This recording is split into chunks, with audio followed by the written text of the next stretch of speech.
وہ کیا ہے، آج کل ہمارے یہاں قوالی چل نہیں رہی ہے، وہ نوجوان ہمارا دیکھو آٹو اور گاڑیوں اور جہاں جہاں دیکھو سنو ہر طرف لگا رہتا ہے، کیا پیر پرستی کرتے کرتے مل گیا مجھ کو اللہ، استغفر اللہ لا حول ولا قوت الا باللہ، سراسر یہ شرکیہ مصرع۔ ایک صحابی تھے حضرت معاویہ بن جاہمہ رضی اللہ تعالیٰ عنہ، وہ فرماتے ہیں کہ ایک دن حضرت جاہمہ جو ان کے والد تھے، یعنی حضرت معاویہ کے جو والد تھے، کہتے ہیں کہ ایک دن حضرت جاہمہ حضور پاک علیہ الصلوۃ والتسلیم کی بارگاہ میں حاضر ہوئے اور انہوں نے جا کر کے حضور سے عرض کیا کہ یا رسول اللہ، میں آپ کے ساتھ غزوے میں شریک ہونا چاہتا ہوں، یعنی میں آپ کے ساتھ چل کر کے اللہ کی راہ میں جہاد کرنا چاہتا ہوں۔ جہاد کی چونکہ بے شمار فضیلتیں میرے نبی علیہ الصلوۃ والتسلیم نے بیان فرمائی تھی اور بہت زیادہ اس کی فضیلت ہے، بہت بڑی یہ عبادت ہے اللہ کی۔ اور مجاہد جو ہوتا ہے نا، اس کے چونکہ دونوں ہاتھ میں لڈو ہوتا ہے، اگر وہ جہاد کے لیے جا رہا ہے اور وہاں سے زندہ واپس آ رہا ہے تو وہ زندہ واپس آ کر کے غازی کہلائے گا اور ساتھ مال غنیمت لے کر کے آئے گا، اس کو مال غنیمت ملے گا۔ اور اگر وہ وہیں پر مار دیا جاتا ہے تو اس کو شہادت کا درجہ ملے گا اور وہ سیدھا جنت میں جائے گا۔ تو اسی شوق کے تحت، اسی جذبے کے تحت حضرت جاہمہ نے حضور پاک علیہ الصلوۃ والتسلیم سے عرض کیا یا رسول اللہ، میری بھی تمنا ہے کہ میں آپ کے ساتھ غزوے میں شریک ہوں اور اللہ کی راہ میں چل کر کے جہاد کروں۔ تو میرے حضور نے پوچھا ہوگا کہ تمہاری یہ تمنا کیوں ہے؟ تو انہوں نے عرض کیا ہوگا چونکہ میں بھی شہادت کا شوق رکھتا ہوں اور میں بھی جنت حاصل کرنا چاہتا ہوں۔ تو میرے حضور نے فرمایا یہ بتاؤ، حل لک من کیا تمہارے گھر پہ تمہاری ماں ہے؟ تو حضرت جاہمہ نے عرض کیا کہ یا رسول اللہ جی ہاں میری ماں ہے۔ تو میرے حضور علیہ الصلوۃ والتسلیم نے فرمایا فَأَلْزِمْهَا فَإِنَّ الْجَنَّةَ عِنْدَ رِجْلِهَا، کہ گھر میں ماں کے ہوتے ہوئے بھی تم ادھر ادھر جنت تلاش کر رہے ہو، جاؤ اپنے گھر جاؤ اور ماں کے قدموں میں بیٹھ جاؤ، ماں کے قدموں میں بیٹھ کر کے تم اس کی خدمت کرو، اللہ تمہیں گھر پہ بیٹھے بٹھائے جنت عطا فرما دے گا۔ اللہ اکبر کبیرہ۔ میرے بھائی معاف کیجئے گا، میں پھر وہی بات آپ سے عرض کروں گا کہ ہم نے پیروں کے قدم تو چومے، باباؤں کے قدم تو چومے، لیکن گھر میں جنت کی صورت میں ہمارے والدین ماں باپ بیٹھے رہے، لیکن ان کے قدم چومنے کی ہمیں کبھی توفیق نہیں ملی۔ یار پیروں کی عظمتیں تو تمہیں مجھ جیسا دلال مولوی سناتا ہے، اور چاپلوس جو صرف ان کے مریدوں اور ان کے حلقے میں شہرت حاصل کرنا چاہتے ہیں اور ناموری چاہتے ہیں، واہواہی چاہتے ہیں، وہ اپنی واہواہی کے لیے اور چند پیسوں کے لیے، نذرانوں کے لیے دلالی کرتے ہوئے وہ پیروں کی عظمتیں تمہیں سناتے ہیں۔ لیکن ماں باپ دنیا کی وہ دو عظیم ہستیاں ہیں نا جن کی عظمت خود امام الانبیاء نے بیان فرمائی ہے، اس میں کوئی شک و شبہ کی گنجائش نہیں ہے۔ دیکھو میرے بھائی، آپ میری باتوں کا یہ قطعاً مطلب مت نکالیے گا کہ میں آپ کو مشائخ کا بے ادب بنا رہا ہوں، قطعاً نہیں۔ یار میرا دین تو سراپا ادب کا نام ہے، یہ احترام۔ کوئی مجھ سے پوچھے نا کہ 30 پاروں کے پورے قرآن کا خلاصہ کیا ہے، جو میرے حضور کی لاکھوں لاکھ حدیثیں ہیں، جو 23 سالہ میرے حضور کی تبلیغ ہے، اس کا خلاصہ، پورے دین اسلام کا خلاصہ ایک لفظ میں بتا دیجئے تو میں کہوں گا وہ ادب ہے۔ تو میں آپ کو کسی کا بے ادب نہیں بنا رہا ہوں، میں یہ نہیں کہہ رہا ہوں کہ آپ پیروں کا ہاتھ نہیں چومیں گے، نہیں میرے بھائی، خاص طور پہ وہ پیر جو شریعت کا علم رکھتے ہیں، جو اللہ سے ڈرنے والے ہیں، جن کے دل میں خلوص ہیں، سمجھ رہے، جو حقیقت میں پیر ہیں، یار ان کا آپ ہاتھ چومیں گے، ان کا ادب کریں گے۔ اور وہ علماء جو، یار علماء سے مصافحہ کرنا تو گویا امام الانبیاء سے مصافحہ کرنا ہے۔ جی ہاں، یہ حدیث کی روشنی میں آپ کو میں بتا رہا ہوں، تو ان کا ادب، ان کا احترام بالکل کرنا ہے ہمیں، آپ کو سمجھ رہے۔ خاص طور پہ سادات کرام جو ہیں، بالخصوص جو حضور کی اولاد سے ہیں، ان کا احترام، ان کا ادب تو ہمیں ہر حال میں کرنا ہے میرے بھائی، کیونکہ ہم ان کا جو ادب کر رہے ہیں نا، وہ حضور کے اپنے نبی کی نسبت کی وجہ سے کر رہے ہیں۔ ان کے رگوں میں جو حضور کا خون دوڑ رہا ہے، ہم خون رسول کا احترام کریں گے،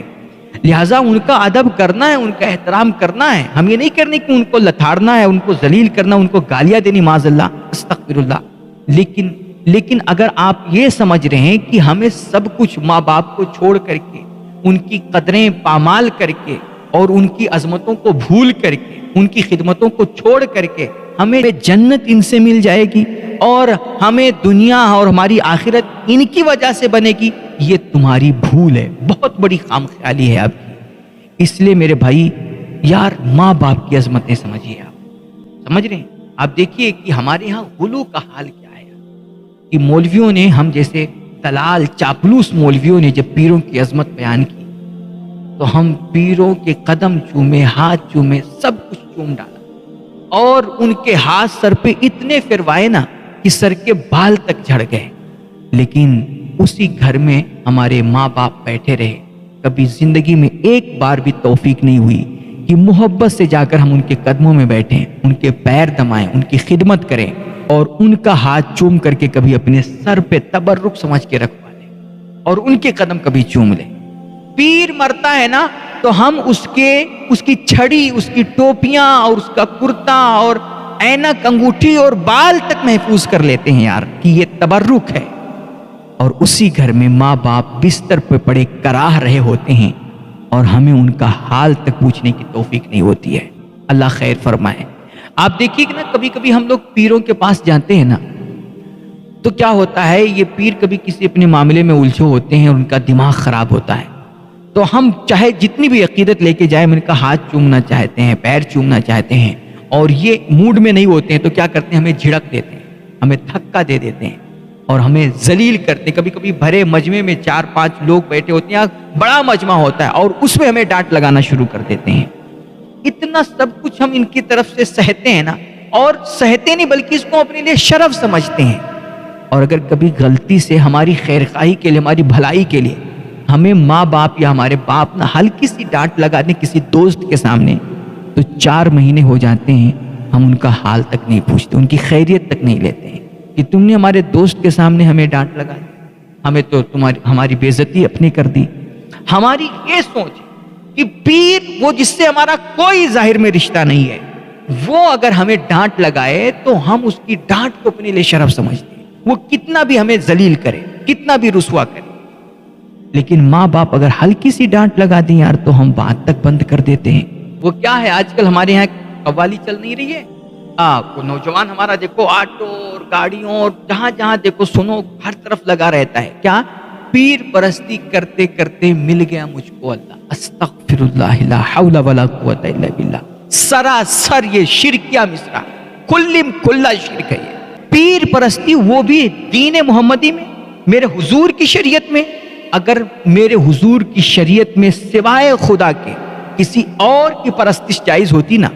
کسی اور کو سجدہ کرنا جائز ہوتا، تو میرے نبی فرماتے ہیں میں بیویوں کو حکم دیتا کہ اپنے شوہروں کو سجدہ کریں۔ اگر حضور کے دین میں کسی غیر خدا کو کی پرستش جائز ہوتی، اس کو سجدہ کرنا روا ہوتا، تو صحابہ کرام سب سے پہلے امام الانبیاء کو سجدہ کرتے۔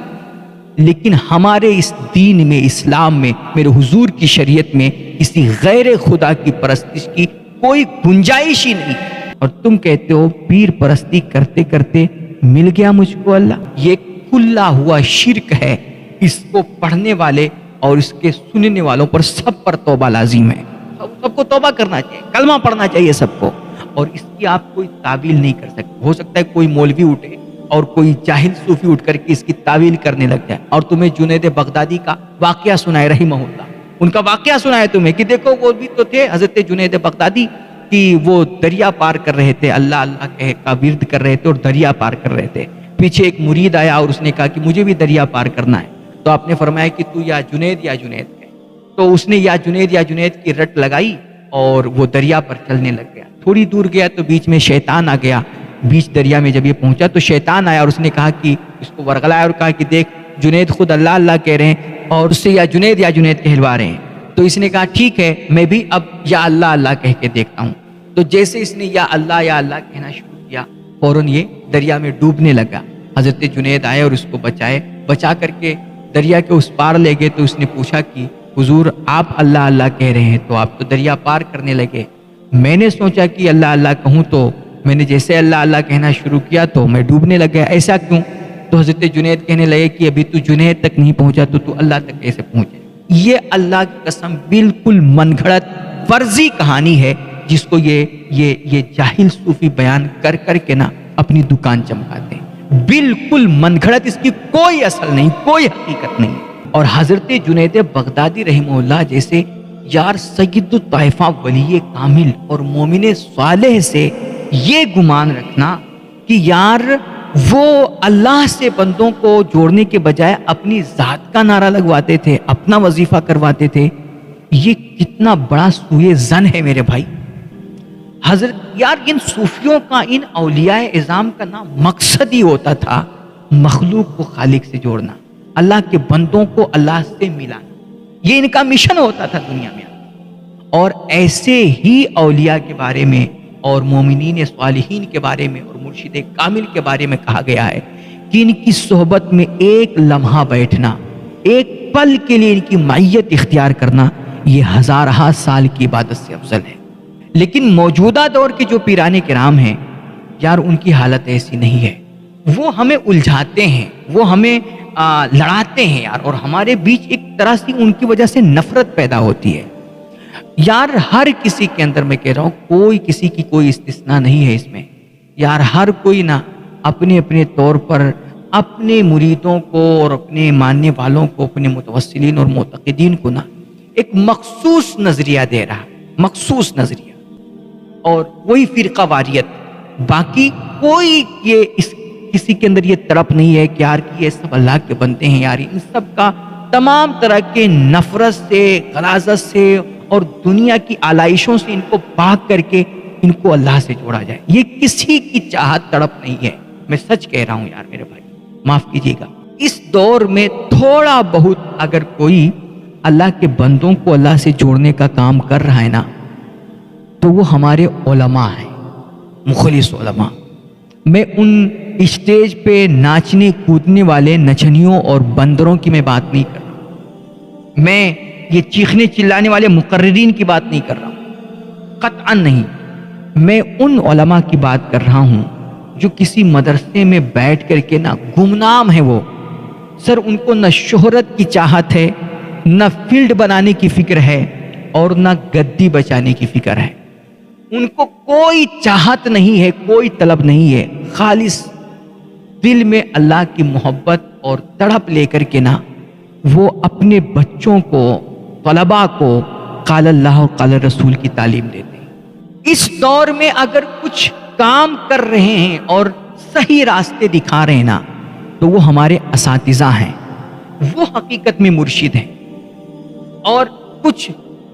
مسجد کے ائمہ حضرات ہیں، میں سچ میں کبھی کبھی کچھ اماموں سے ملتا ہوں، میں جانتا ہوں ایسے اماموں کو کہ یار ان سے مل کر کے نا میرے کلیجے کو ٹھنڈ پہنچتی ہے، اللہ قسم میں کہہ رہا ہوں۔ وہ یار بیچارے نا، وہ بالکل ایسا لگتا ہے یار کہ کتنے سادہ لوگ ہیں، کتنے یہ درویش صفت بندے ہیں۔ کڑاکے کی ٹھنڈک ہو، چنچلاتی دھوپ ہو، بارش ہو، آندھی ہو، طوفان ہو، انہیں مسجد آباد کرنا ہے تو آباد کرنا ہے۔ وہ وہاں پر 5 وقت اللہ کی صدائیں بلند کرتے ہیں، اللہ کی تکبیر، اللہ کی بڑائی بلند کرتے ہیں، اور وہ کچھ کام کر رہے ہیں خلوص۔ میں سارے اماموں کی بات نہیں کر رہا ہوں، سارے مولانا کی بات میں نہیں کر رہا ہوں، بہت سے مولانا بھی بڑے کرپٹ ہوتے، اللہ معاف کرے۔ بہت سے یہ ائمہ ہوتے ہیں جو 5 روپے کی چائے میں بک جاتے ہیں، ایک پان کے لیے وہ کہاں کہاں کس کے پیچھے دوڑتے رہتے ہیں۔ میں سب کی بات نہیں کر رہا ہوں، لیکن کچھ ہیں جو اس دور میں نا حقیقت میں دین کا کام کر رہے ہیں اور خلوص کے ساتھ کر رہے ہیں۔ باقی سوچو کہ ہم پیر پرستی کر کے اللہ سے مل جائیں گے، معاذ اللہ۔ پیر پرستی یہ تو وہی عقیدہ ہو گیا یار جو کفار مکہ کا تھا، کہ مطلب وہ بھی تو کہتے تھے کہ ہم بتوں کو اس لیے پوجتے ہیں کیونکہ یہ بت ذریعہ ہے ہمارا اللہ تک پہنچنے کا، وہ بھی یہی کہتے تھے۔ اور تم بھی تقریباً یہی کہنے لگے کہ ہم ان پیروں سے اس لیے بیعت ہوتے ہیں اور پیر پرستی اس لیے کرتے ہیں، معاذ اللہ۔ بیعت ہونا بھی جائز ہے اگر کوئی مرشد کامل ملے، اور اس دور میں مرشد کامل میں پھر کہوں گا وہ صرف مخلص علماء اساتذہ ہیں ہمارے، ان سے بڑا مرشد کوئی نہیں ہے۔ آج ہم جو کچھ روزہ نماز جانتے ہیں نا، یہ ہمارے اساتذہ کے خون جگر انہوں نے ہمیں اپنے پلایا نا، اس کا نتیجہ ہے، یہ اس کا اثر ہے۔ باقی کسی بھی پیر کے بارے میں آپ یہ نہیں بتا سکتے ہیں کہ وہ آپ کی مسجد میں آ کر کے آپ کو وضو، روزہ، نماز کے طریقے بتا رہا ہے، وہ اللہ سے ملنے کے طریقے بتا رہا ہے، وہ تمہیں صرف تعویذ لکھ کر کے دے گا، پھونک مار کے پانی تو گھوٹ دے دے گا، بس اس کے علاوہ پیر کچھ نہیں کرتا ہے، اور آ کر کے تمہارے یہاں نذرانے لے کر چلا جائے گا۔ لیکن علماء ہیں جو نا، ائمہ جو ہے نا، یہ حقیقت میں تمہیں دین سکھا رہے ہیں، یہ اسلام سکھا رہے ہیں، یہ اللہ سے ملنے کے طریقے بتا رہے ہیں، یہ تمہیں اللہ سے جوڑ رہے ہیں میرے بھائی۔ تو پیر پرستی کی دین اسلام میں کوئی گنجائش نہیں ہے۔ پیر پرستی یہ سراسر شرک ہے، اور یہ جو کہتا ہے نا، جو لوگ یہ کلام پڑھتے ہیں ان سب پر توبہ لازم ہے۔ اور ہاں، عقیدت رکھیے، اگر آپ کو کوئی حقیقت میں سادات اعظام ہیں بالخصوص، اور شریعت اور دین کا علم رکھنے والے اور اللہ سے ڈرنے والے اگر حقیقت میں کچھ پیر ہیں، آپ ان سے عقیدت رکھیے، ان سے محبت رکھیے، ان کا ادب کیجیے، ان سے دعائیں لیجیے، سب کچھ کیجیے۔ لیکن دوسروں کے بھی بہت سارے حقوق ہیں، ماں باپ ہیں، علماء ہیں، اساتذہ ہیں، اور بھی بہت سارے بزرگ ہیں، ان کا بھی ہمیں احترام کرنا ہے، ان کی بھی دعائیں لینی ہے، اور ان کی بھی خدمتیں کرنی ہے۔